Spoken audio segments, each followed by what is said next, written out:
Before we begin, a quick warning. This video contains major spoilers for Metaphor ReFantazio. If you haven't finished it yet, proceed with caution.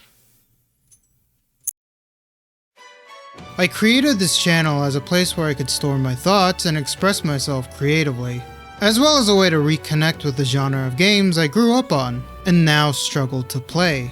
Now that I'm older, my time and thoughts are weighed down by the responsibilities of life. It's hard to commit over 100 hours of a game, especially when nearly half of that is just dialogue and cutscenes. As new games kept coming out, I struggled to keep up. My backlog grew, and I found myself missing out on titles like Persona 3 Reloaded, a thought that would have devastated my 16-year-old self. But I don't have to worry about that kid anymore, he's gone. And yet, now that he is, I miss him more than ever. That little fat kid doing Naruto runs on the playground, living so freely, so full of inspiration. When I was a kid, I was inspired, but not creative. Now as an adult, I'm creative but never inspired. So it feels fitting that ReFantazio is the first real new game I cover on this channel, a chance to rediscover that lost spark. May this faded world be painted anew.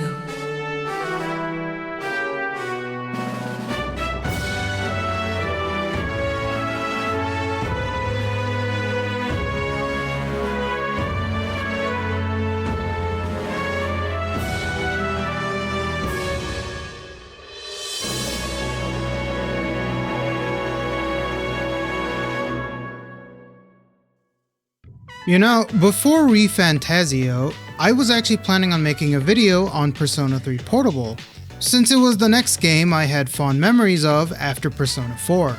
But the more I thought about it, the less I liked that idea.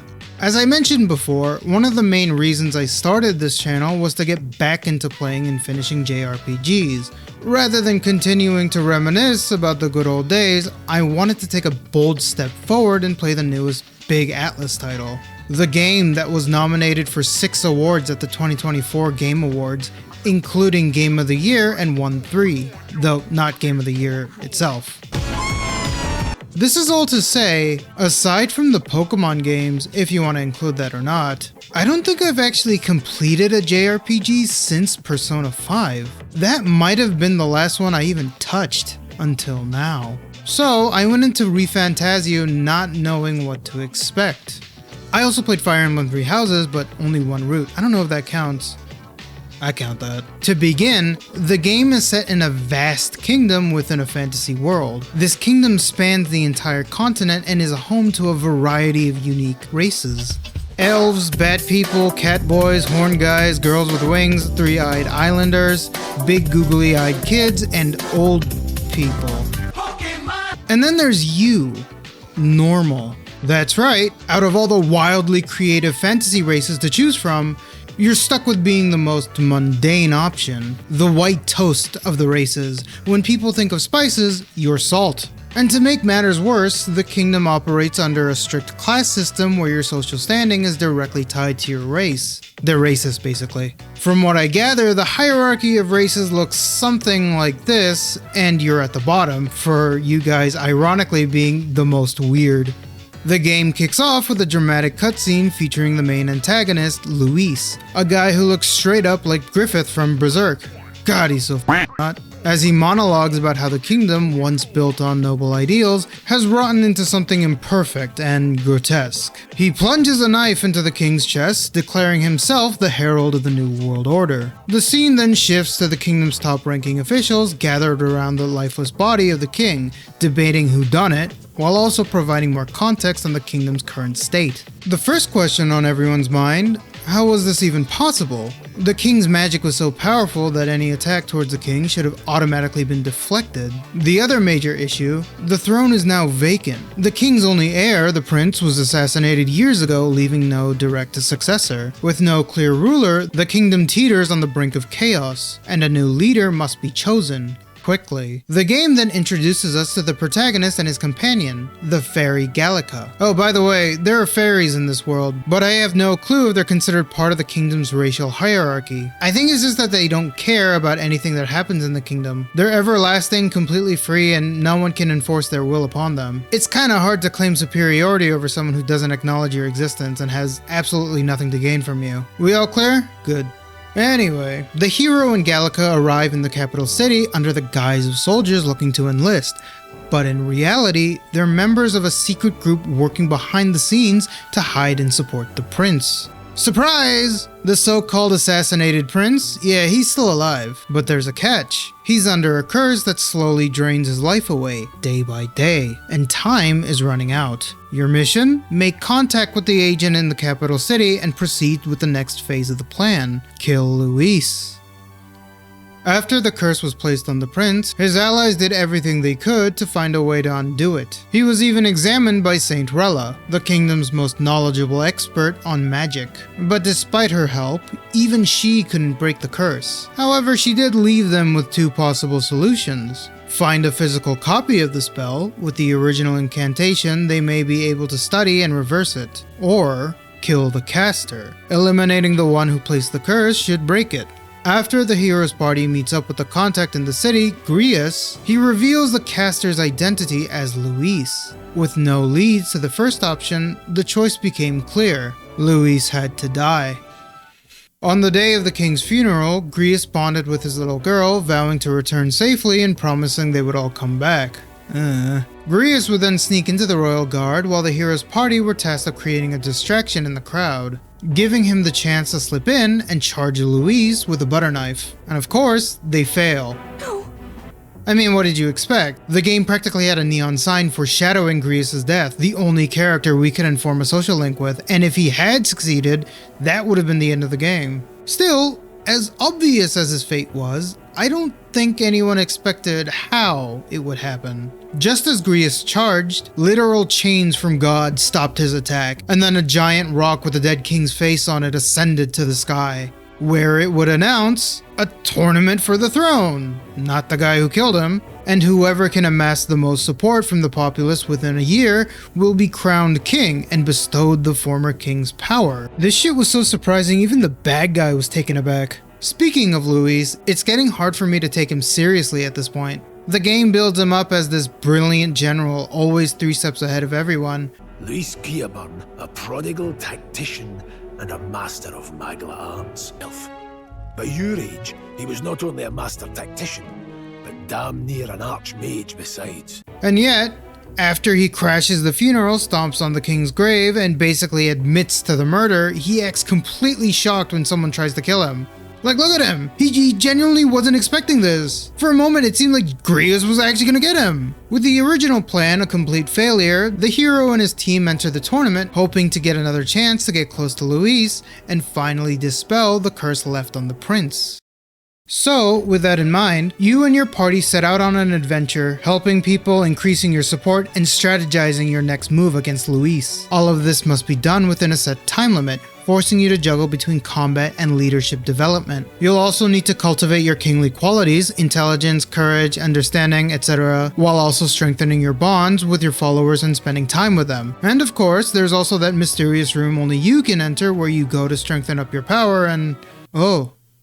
Oh, this is Persona. This game is 80 to 90% Persona, and because of that, I'm going to treat it like it was the sequel to Persona 5, because when Persona 6 eventually does drop, I expect it to match and surpass the level of quality I enjoyed in ReFantazio. Everything in this game bursts with color. From the snappy Michelangelo-inspired human model menu screen, where each section represents a different body part, to the cinematic flair of bestowing new archetypes upon your companions, as if they were receiving a divine power. I love how Gallica has her own combat gear that show up on the equipment page, despite the fact that she isn't a playable character. The cities are lively and bustling, filled with conversations and thoughts, while the backgrounds are never static as there's always flowing magic gigantic moving machinery or something that keeps the world alive and in motion. The calendar screen that appears every night is a constant reminder of your mission, sending waves of panic as it counts down the days, always showing the prince suffering under his curse. I still remember the first time I was on the ship headed to the next town. I was captivated by the scenery shifting on board the ship. This game has some of the coolest spectacles that games have to offer. The giant scenic landscapes immerse you in a picture book-esque world, pulling you away from the reality as it sets itself apparent as a fantasy. Like, look at all the sights that you see on your journey. I get that things like stylish menu screens and dynamic backgrounds might not excite everyone, but to me, the whole point of anime games is to transform reality into an interactive experience. It's the small things that build immersion. A menu screen, a thought bubble, or a passing conversation might not mean much on its own. They create a living, breathing world, or game, that pulls you in. A great explanation of this kind of immersive storytelling comes from the show Community, still waiting on that movie, a sitcom created by Dan Harmon, who's now best known for creating the Rick and Morty show. In one episode, the gang plays a game of Dungeons and Dragons, with the goal of defeating an evil necromancer. But along the way, the group splits into two and start to bicker with one another, and, well, here's the scene. Go on, you owe us an ending. I owe you nothing. I am a dungeon master. I create a boundless world and I bind it by rules. Too heavy for a bridge? It breaks. Get hit, take damage. Spend an hour outside someone's front door fighting over who gets to kill him? He leaves through the back. One of the biggest challenges a fantasy story faces is immersing the player in its world. If the setting feels too ungrounded, it becomes difficult to relate to, making it hard to connect with the story or its stakes. A world that feels completely detached from reality risks losing its impact. If you can't imagine yourself in it, why would you care what happens? This is where those moments shine, serving as a bridge between the fantastical and the familiar, making the experience more engaging. The music in ReFantazio reinforces this sense of immersion, reflecting the diverse cultures and settings of the game. The battle theme draws inspiration from Buddhist sutras. The capital city features European choir influences. Gotta hurry. And the Virgo Islands incorporate elements of indigenous island music.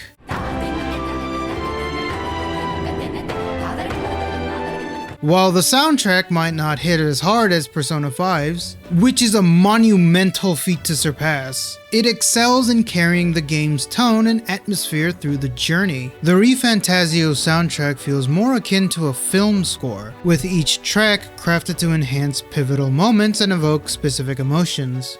It's reminiscent of how music shaped key cinematic moments. Like when Harry Potter picked up his first wand, you hear the choir swell to signify the beginning of his journey and acceptance of a new power.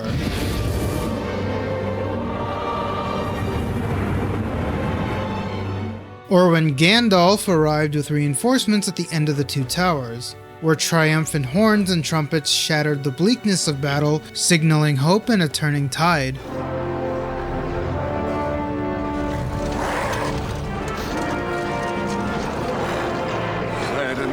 Stands alone. Games like this are now expected to demand a significant time investment, so when a game goes the extra mile to dazzle you from multiple angles, I take that as a good sign of what's to come. And there are good things about this game that aren't just menu screens and pretty pictures. I think the moment that truly sold me on this game was the Opera House mission, the assassination of Luis. Sneaking in through the ceiling, spear in hand, this was it. The chance to lift the curse, avenge the fallen, and save the kingdom. Months of planning and hardship had all led to this moment. Everything was meticulously set. The lighting, the music, the atmosphere. To the audience, it was just another grand performance. But to you, it was all part of the plan. Your vision blurred, your breath was heavy, palms are sweaty, knees weak, arms are heavy. And then, just as Juna's song reaches its climax, Dawn will break now.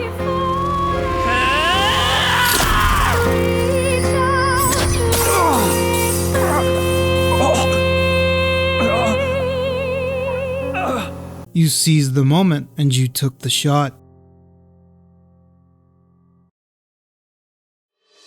We've certainly come a long way from the old school RPGs.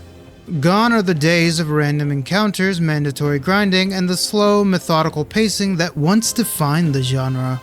I love how each of the main dungeons in ReFantazio features a unique gimmick to keep things fresh. The Caradrius has you sneaking around, carefully picking your battles.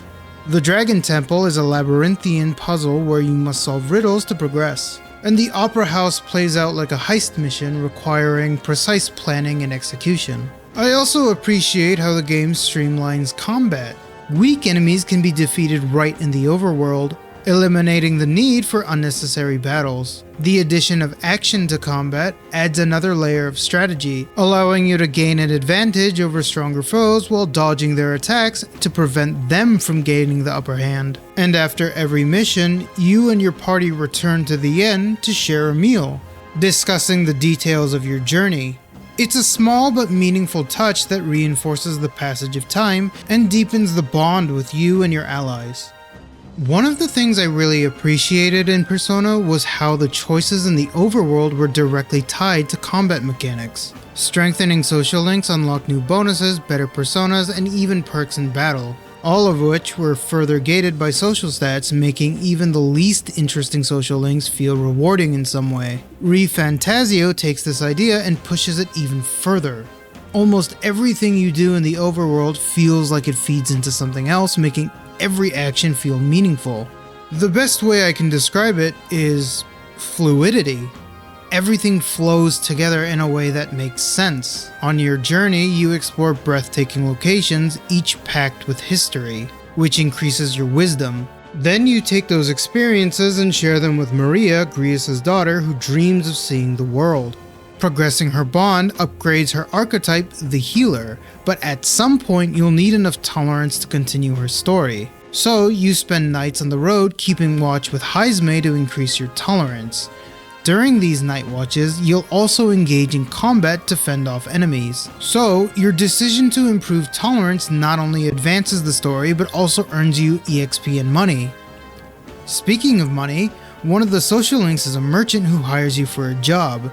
Not an actual gameplay task, it's just the context of her social link, but in return for spending time with her and ranking up her bond, you still get paid. Not all social links are as simple as chatting in town. Some require running into followers while traveling on the ship, others only progress while your ship is moving, and some even require you to enter a dungeon and defeat a boss. Again, it's all interconnected in a way that makes every action feel meaningful.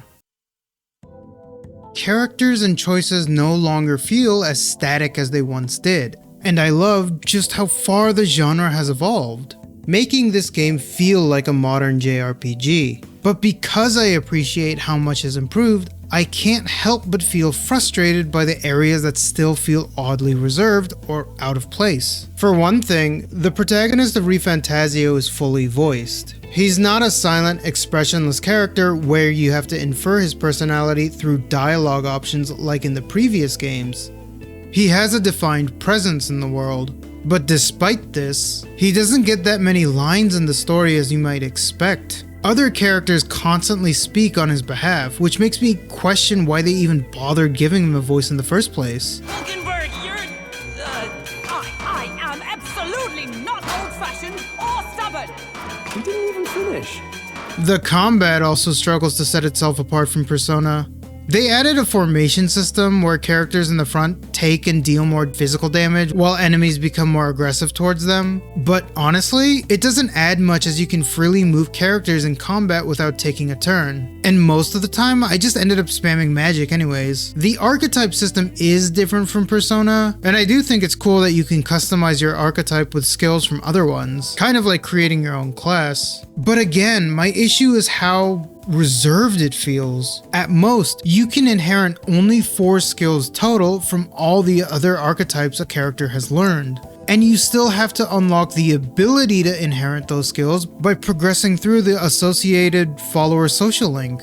The combat and class system of ReFantazio feel like it has very little complexity to it, which makes it feel stale and repetitive pretty quickly. I want to be clear, I don't dislike the combat in ReFantazio. It works, and comboing weaknesses in fights is engaging, but it's damn near identical to the Persona style, which itself is already a variation of the SMT formula. I just wish that ReFantazio had the confidence to set itself apart from Atlus's other games, instead of feeling like a reskinned Persona, especially since not everything from Persona translates as smoothly in this game.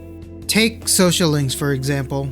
Most follower stories in ReFantazio follow a pattern. They encounter a real-world problem, struggle with how difficult it is to solve, and then start to lose hope. Then the protagonist steps in with his signature line, "Are you giving up?" which reignites their motivation.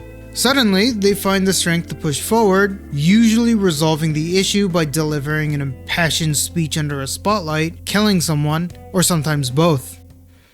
Let me give you an example of this. Later in the game, you meet an eventual party member named Eu-Pha, a member of the Mustari race, the three-eyed people originating from the archipelago south of the kingdom. The Mustari are known for following a different religion from Sanctism, the game's dominant faith, and they tend to keep to themselves. Eu-Pha in particular is her tribe's priestess, which you later learn means that she is destined to be a sacrifice to the dragon they worship. When you first meet her, she's calm and accepting of her fate, fully believing that trading her life for the safety of her village is the right thing to do. But as you progress through her dungeon, you uncover that her role as the dragon priestess has been misunderstood, and there's more to the story behind this world. It's only when she realizes that her faith may have been built on a false foundation that she begins to crack. The belief she devoted her life to was misinterpreted, and her sacrifice would have ultimately been meaningless. After rescuing Eu-Pha from the dragon temple and uncovering that the true role of the priestess is not to be sacrificed, but to fight alongside the dragon against threats, she dedicates herself to helping others. Rather than abandoning her faith, she chooses to travel the world to better understand it, while also holding onto her belief in the dragon god. In her social link, you see Eu-Pha genuinely trying to learn more about the world beyond her island by understanding the different customs and beliefs in the kingdom. She takes a particular interest in Sanctism, a religion different from her own, yet sharing some similarities. This curiosity is proof of her growth, from an isolationist with extreme religious views to someone who seeks connection and understanding. During her journey, she and the protagonist meet two characters, Hyperic and Avi. Avi is a young girl, I think, whose mother is sick and being cared for by the local Sanctus Church. Hyperic, a clergyman of the Sanctus Church, is responsible for looking after Avi's mother and the rest of the sick. The sickness affecting Avi's mother, along with many others, is mysterious, and Hyperic firmly believes that faith will cure them. Eu-Pha, however, is able to perceive the flow of magic and realizes that the sickness is caused by distorted magic, a result of intense emotions concentrated between the afflicted and the fervent prayers by the Sanctus Church members. When she tries to explain this to Hyperic and the other Sanctus, they condemn her as a heretic, believing she is trying to lead them astray. In response, they double down, praying even harder. Eventually, Hyperic is driven to desperation from failing to cure the sick, comes to the conclusion that he must sacrifice all the afflicted, including himself, which will prove their faith to God and ultimately cleanse the disease. It's clear that Hyperic's story mirrors Eu-Pha's past when she, too, believed she had to be sacrificed. Because she's been in that same mindset before, it falls on her to pull him out of it. So what's the solution, you might ask? Well, after rescuing Avi's mother and defeating Hyperic, they return to the other Sanctists who are still wary of Eu-Pha. She then delivers a speech acknowledging the good intentions behind their faith while emphasizing that it's important to connect with others, regardless of religious differences. With Avi newly reunited with her mother, she's more open to Eu-Pha's words, which in turn influences the rest of the Sanctists. And this type of story plays out in most of the other followers' arcs in ReFantazio, creating a problem that seeps into parts of the main story too. And I can't tell if this is an issue that stems from the subject matter itself, or if it's because of how the story is told through the social link system. a mechanic that I loved in Persona. On paper, the two aren't all that different in narrative structure, yet in ReFantazio, it just doesn't feel as satisfying. And for the longest time, I couldn't put my finger on why. But after spending a lot of time thinking on it, I think I finally came to an explanation that made sense. You see, I think what separates Persona's social links from the ReFantazio's followers is how each story reaches its resolution. Persona is set in the modern day and its characters are, for the most part, just regular people with no involvement in the supernatural conflicts the protagonist and their friends face. Their struggles come from relatable, grounded themes. A kid coping with his parents' divorce, a girl dealing with bullying, a guy struggling with self-confidence issues. Compared to ReFantazio, their stories don't feel as grand, but because they're so easy to relate to, they grab my attention in a way that feels personal. Persona highlights the power of bonding with everyday people, turning relationships into strength. When you spend time with social link characters and listen to their struggles, the solution isn't about magically fixing their problems. If a kid is dealing with his parents' divorce, the resolution isn't to then reunite them. It's helping him come to terms with it and move forward. You help by being there for them, offering an ear to listen and a shoulder to lean on. It's why I find the stories from Persona so endearing, whereas the follower stories are more shallow. Which isn't to say I find the characters in ReFantazio shallow. What they lack in their own personal stories, they more than make up in the main story. It's just that I don't really need to spend 9 events with a person to understand that racism is bad. And again, I'm not sure if this is an issue of subject matter, because by the second half of the game, I found myself shifting from being engaged in the adventure to becoming more invested in the kingdom's opposing ideals and beliefs. Before I continue, I know I already said a spoiler warning at the start of the video, but in order for me to talk about the motivations of the main antagonist, Luis, as well as the social issues that plague Uchronia, that's the name of the kingdom by the way, I can't do so without spoiling most, if not all of the major reveals in the game. So, if there's any lingering interest in you wanting to pick up and experience ReFantazio out for yourself, pause now, and if possible, like and subscribe. Come back after you play to finish hearing out my thoughts. Are we clear? Okay then. It was kind of hard for me to take Luis seriously as an antagonist at first. He seemed to be another social Darwinist character, and to be honest, I was kind of expecting him to be the red herring antagonist. Other than hearing about him through word of mouth, there was never a clear display of his actual capabilities. And I think that was intentional on the game's part.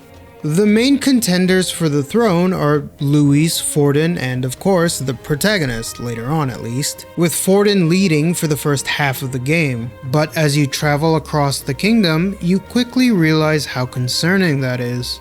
Luis and the protagonist both represent change for Uchronia, while Forden embodies the church and the preservation of the status quo. But that status quo is dark, oppressive, and, using Luis's own words, grotesque. Under Forden's rule, racial and social inequality would only be further reinforced. The lesser people would continue to be sacrificed for those at the top, while anyone who refused to conform to Sanctism or the kingdom's customs, like the Mustari tribe, would be wiped out. That's why many people rally behind Luis. To them, he represents their best chance at real change in Uchronia. It's also why, despite watching him kill the king, I struggled to see him as a villain. Even though we have our own reasons for fighting against Luis, at the core, we're technically fighting against the same thing, and that's reflected in his camp. Unlike Forden and the Sanctus Church, Luis's supporters are incredibly diverse. The only other camp as diverse as his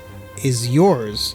It's not until the midpoint of the game, when Forden is removed as the primary antagonist, that we truly see Luis's capabilities. Luis needed a special lance set to be able to bypass the king's magic, the very magic protecting high-ranking contestants for the throne. To get closer to him, he tasked us with retrieving the lance, but instead of handing it over, we planned to use it against him during the Opera House assassination mission that I described earlier. However, Luis, anticipating our betrayal, expected us to use it on him, and used himself as bait to take it from us. As a result, our plan failed and we lost the lance to him. Luis then confronted the hero's party above the Opera House, engaging in a duel. After a heroic 4-on-1 fight against an injured guy, the hero's party is victorious and Luis was presumed dead after falling into the opera theater in front of Forden and the spectators. With Luis seemingly dead, the curse on His Highness the Prince should have been lifted. The only problem was, it wasn't. The prince was still dying. Confused and in despair, the team gathered to figure out what was going on. That's when they made a realization. Forden had let slip a comment that only someone directly involved in the prince's assassination would know. The next day, when confronting him, it was revealed, I'm going to say that a lot by the way, that Forden had something to do with the prince's murder. But before we could interrogate him further, Luis suddenly emerged from the crowd, lance in hand, and killed Forden. The death of Forden marks a significant turning point in the game. With him gone, Luis becomes the leading candidate for the throne. But before we can fully grasp Luis's goals and motivations, two key things need to be addressed: the character of Rella and Luis's origins. If you recall, Rella is the older sister of one of your party members, Juna, and the kingdom's foremost expert on magic. She was originally tasked with caring for the prince but failed to lift up his curse. After Forden's death, the Sanctus Church needed a new representative in the tournament, and they chose Rella. You'd expect her to be an ally, but when she publicly announced her candidacy, she used magic to mind control the crowd and made a shocking revelation. She, not Luis, was the one who placed the curse on the prince.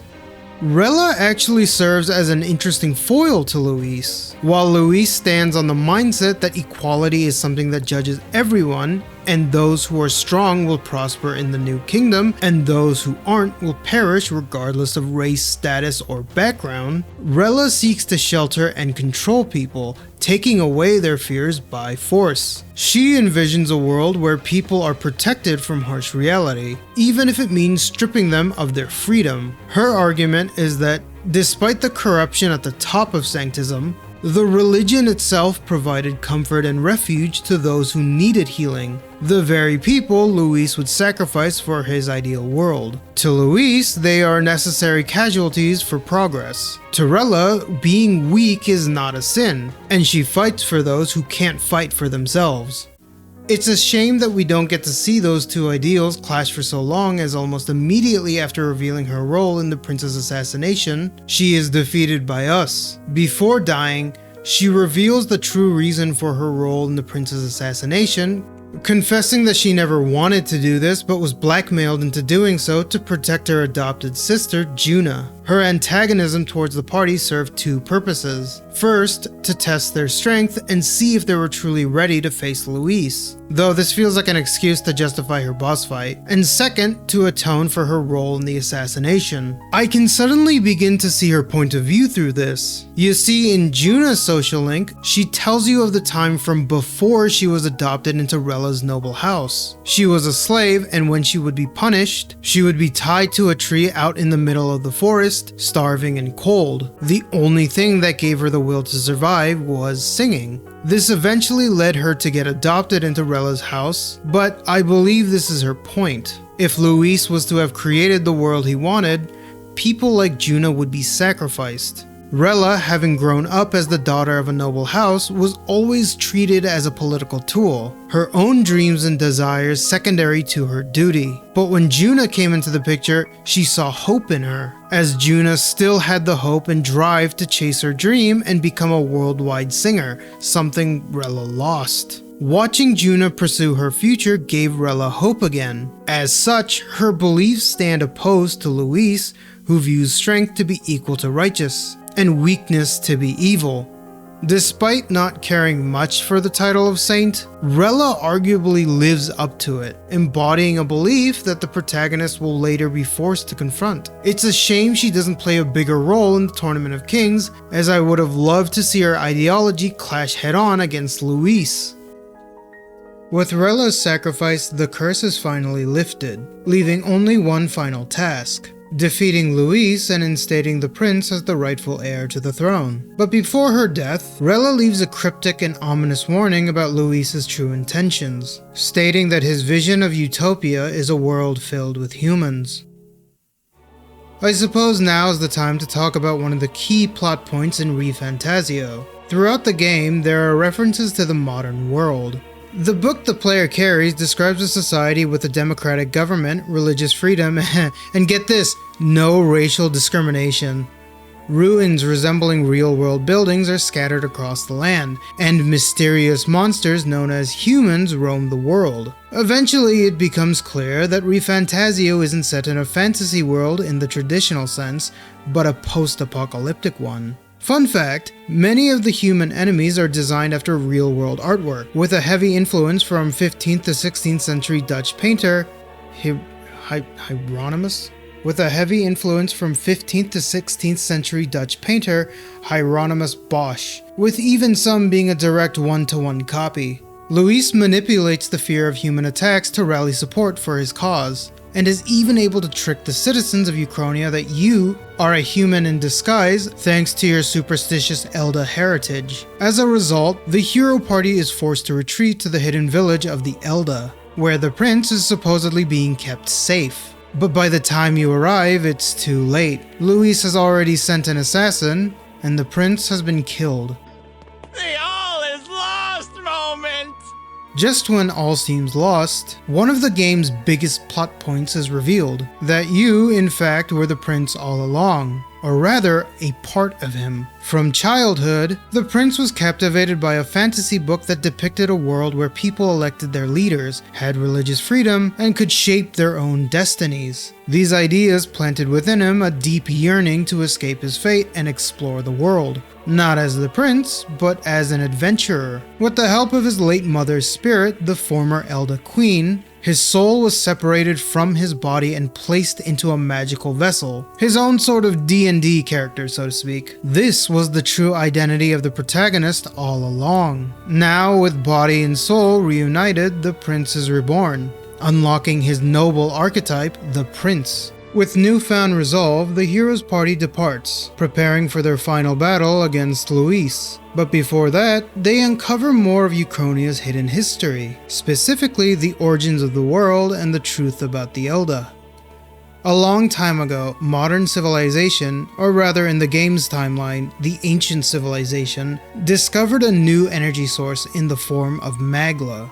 That's the name of the magic, by the way. The discovery of which led the ancient civilization to destroy itself. The exposure to Magla triggered a drastic evolution in humanity. Some individuals transformed into the 9 races that now populate Uchronia, while others mutated into the monstrous beings now feared as humans. One of the most important revelations is how magic is deeply volatile, reacting to the emotions of the people. This is foreshadowed in Eu-Pha Social Link, where it's demonstrated that when emotions become too intense and unstable, they generate toxic magic, which can then infect and mutate anyone, not just the Elda, into monstrous forms. To prevent another catastrophe, the Sanctus religion was founded with the original intent of regulating magic's flow and ensuring that history did not repeat itself. However, over time, the church became corrupt, twisting its noble origins into something oppressive. This also explained the church's deep-seated hatred for the Elda. The Elda are the direct descendants of ancient humans, the only ones that were able to survive without any mutations, with their name deriving from the word elder. Their very existence contradicts the Sanctus doctrine, which preaches that the world was shaped by a divine will. The Eldas symbolize the past, the remnants of the old world and its lost knowledge, while the Sanctus represent the rejection of the past, seeking to ensure that humanity never repeats the same mistakes. However, not everyone viewed the Elda as enemies. Years before the main story, the previous king, now the fallen ruler floating in the sky, had once been an idealistic young man with a dream of uniting the races and creating a true utopia. In pursuit of this vision, he traveled the world and eventually encountered the Elda. It was during this time that he fell in love with their queen, and from their union a child was born. You, the protagonist. When Forden learned of this, he was enraged. Thus, he ordered a brutal massacre of their people, resulting in the death of the Elda queen. Miraculously though, the young prince survived, and the grief-stricken king managed to rescue his son and raise him in the palace.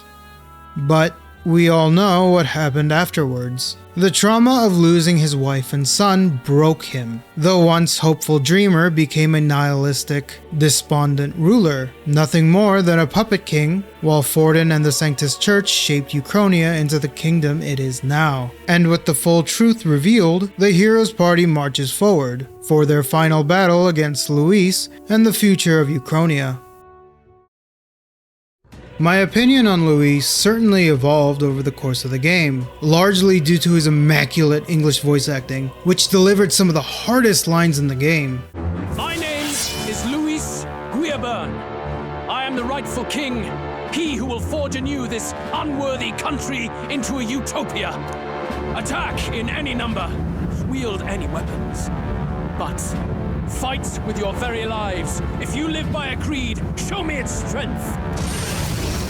His dominant presence throughout the game makes it almost impossible not to have a strong opinion about him. His determination to overcome any obstacle is admirable, and his ability to face and respond to every criticism without hesitation cements him as one of the most charismatic antagonists I've encountered. From the very beginning, his ability to defy the odds is both impressive and intimidating. What sets Luis apart from the other social Darwinist characters is that he genuinely believes in what he's doing. Throughout the game, people constantly call Luis out on his shit, only for him to counter with concise, straightforward responses. While he may omit certain truths about his greater plan, he never outright lies, even stating that deception is one of the worst things a person can do. It's clear he's put a lot of thought into this, and it's equally clear that Luis has a story, a history that shaped his beliefs. The only question is, what exactly is it?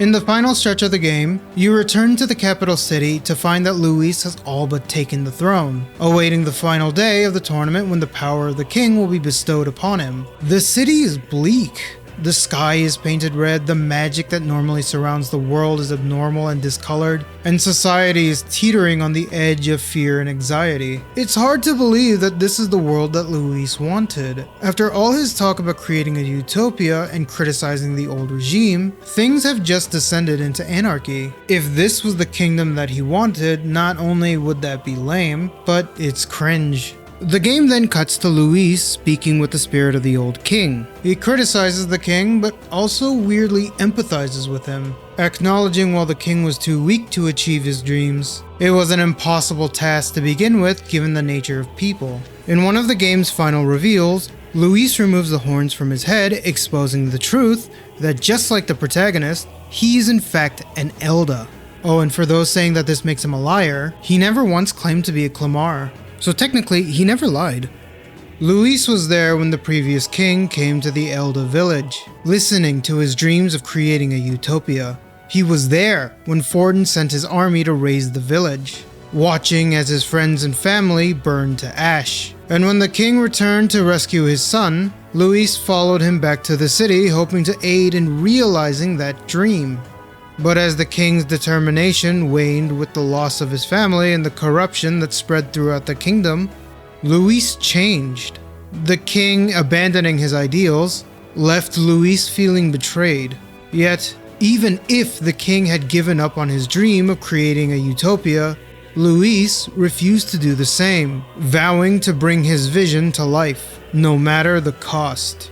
He even reveals that he once shared dreams similar to the protagonists, holding up a copy of the very same book they carry, but states that reality is not so kind. When you finally face off against him, Luis reveals his grand plan: to use the king's magic stored within the royal scepter to turn all the people into humans. Those strong enough to withstand the magic would evolve, while those who couldn't would lose their minds and become humans, separating the weak from the strong. That was Luis's ultimate goal. He never truly cared about becoming king or ruling the kingdom from the beginning. His target was the royal scepter all along. You try to call him out as the cause of all the chaos, but in truth, he isn't. Earlier, I mentioned that magic responds to people's emotions, but that's not quite right. Luis states that Magla is the manifestation of people's fears and anxiety. When too much accumulates, they either go insane or turn into humans. The royal scepter was designed to store this anxiety, which explains its immense and seemingly limitless power. You can even see these devices throughout the city siphoning magic from the streets. Luis intends to return that power to its original hosts, believing that since it came from them, it should be their responsibility to deal with it. You call his plan insane, but once again, he counters, pointing out that you underwent a similar trial and emerged stronger. Proof that his method works. Again, Luis has clearly thought this through. He genuinely believes what he's doing is right, and in this conversation, he says something that, to me, defines the core of his motivations. Retaliation for any perceived offense. It was only pure injustice. A selfish act of devastation. One thought alone burned in my mind. I would never let it happen again. And so did I walk onward. It was tragic. A declaration, a promise, and sheer determination, Luis vowed to never allow what happened in the Elder village to repeat. It would have been easy for him to blame Forden and seek revenge, but in his own words, "Is it because you're Elder? You saw your village destroyed for petty, evil reasons. Is this revenge?" Revenge? Ludicrous. That would accomplish nothing. An entire tribe does not become so derided to the point of genocide by authority figures alone, but by the vice of the society in which that ignorance is born. Indeed, it would be equally petty of me to take only the heads of the few familiar guilty, for my own satisfaction, no less. No, I would not repay injustice with injustice. revenge against Forden would be pointless. It wouldn't fix the root of the issue. I've seen a lot of opinions saying that Luis's true plan fell out of or ruined the character. But to me, it sort of fits him. His core motivation has always been to ensure that no one can ever cause another tragedy like the destruction of the Elder village. Simply taking the throne and enacting reforms wouldn't guarantee lasting change. People would inevitably find ways to exploit the system, and even if they didn't, there was no guarantee that Luis could maintain control indefinitely. He would have become another part of the same cycle that trapped the previous king, and even the ancient civilization before them. For someone with zero faith in others, I can't see Luis putting his trust in a system that requires cooperation.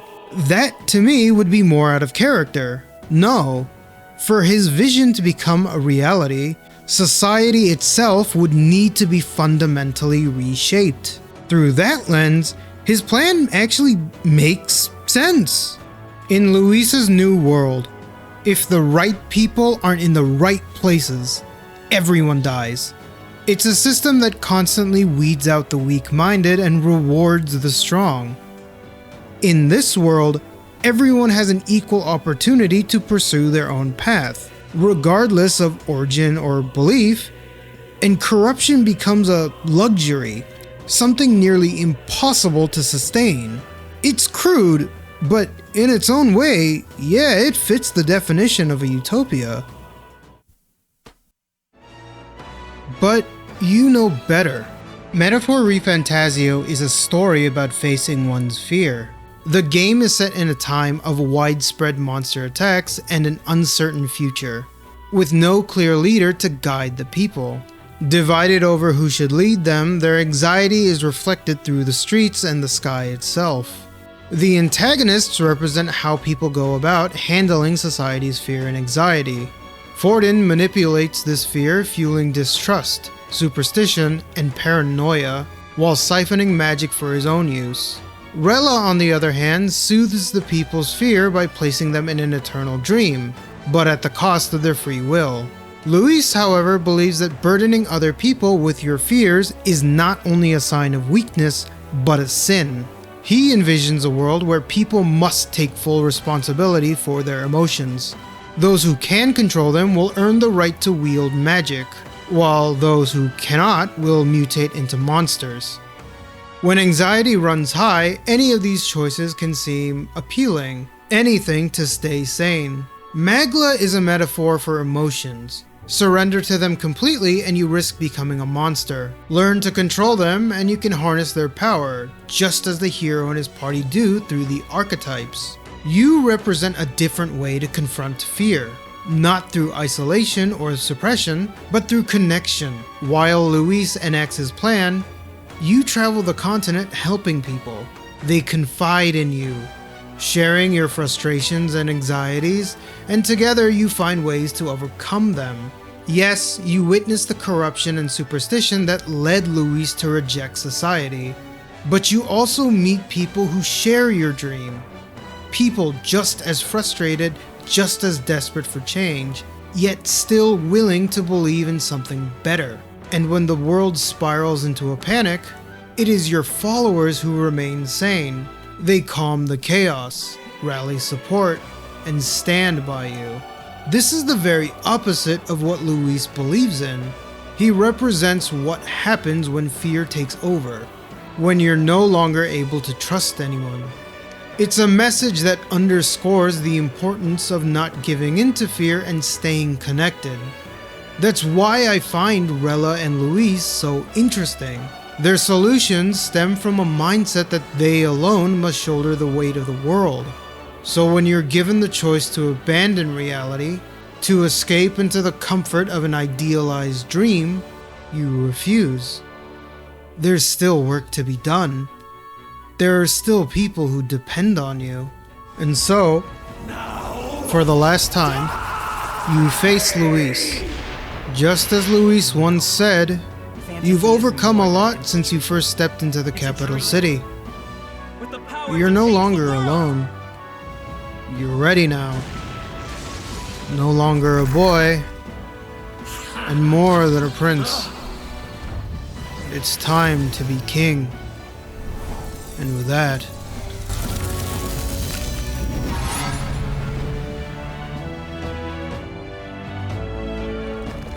damn you!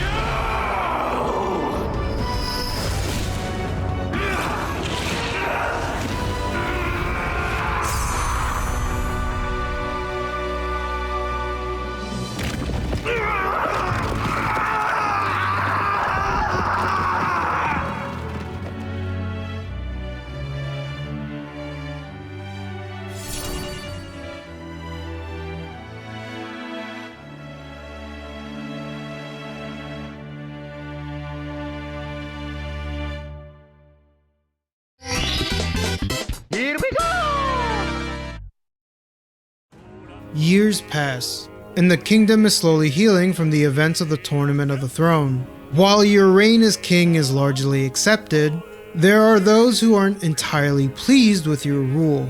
Even so, the world feels brighter than it did during Luis's rise and when you first arrived. There's a sense of hope in the air. The game then cuts to you, dodging your kingly responsibilities as you wander the city, taking in the world you helped shape.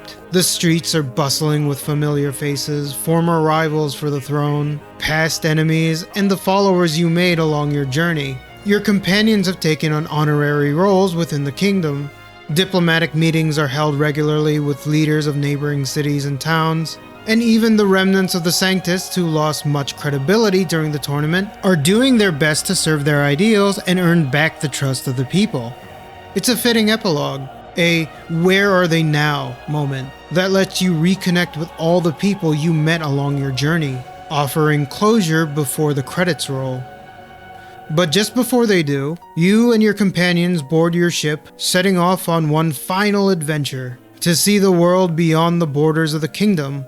As your friends enjoy the scenery and the wind brushes past your face, you sit quietly, writing in your book, recounting your journey, your struggles, your triumphs. You write in hope that one day, your story will inspire someone else to chase their own dream and change the world in their own way.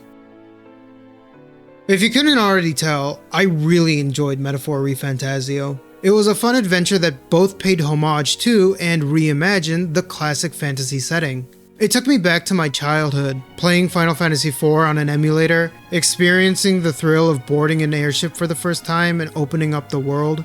At the same time, it modernized the genre, moving beyond those antiquated systems. And just like with every other Persona or Atlus game, I know I'm going to miss the companions and followers I bonded with throughout the journey. I'm not sure if I'd want a direct sequel to ReFantazio, at least not just yet. After playing this, I find myself more interested in what Persona 6 might bring, but I would love to see some spin-off games for the Metaphor franchise. Knowing Atlus, there's bound to be some sort of puzzle game or some where you defeat racism by matching colored tiles together. My Pokemon rule! Congratulations, you've won! But more than that, I'm excited to see ReFantazio's story explored beyond the constraints of gameplay. A manga adaptation is already in the works, and as of writing this, it only has 2 chapters, but it's already taking creative liberties with how the story begins, which is a good sign as it allows more concise and focused interpretation of the game's narrative. The main protagonist, canonically named Will, already shows more personality in these 2 chapters than he does throughout the entire game, and I really hope an anime adaptation follows suit. It would be a great way for people interested to experience ReFantazio's story without needing to play a 100-hour JRPG themselves. So yeah, I hope you enjoy this video, and I hope you don't expect anything like this anytime soon, because this took a long time. Like, to give you an idea, a good day of video editing and progress for this video is like 5 minutes of footage. If you want to see my video where I reminisce about Persona 4, click here. And be sure to let me know if there's anything you'd want me to cover, and if you didn't like my video, maybe you'll enjoy a dancing gecko. Hot damn, look at him go!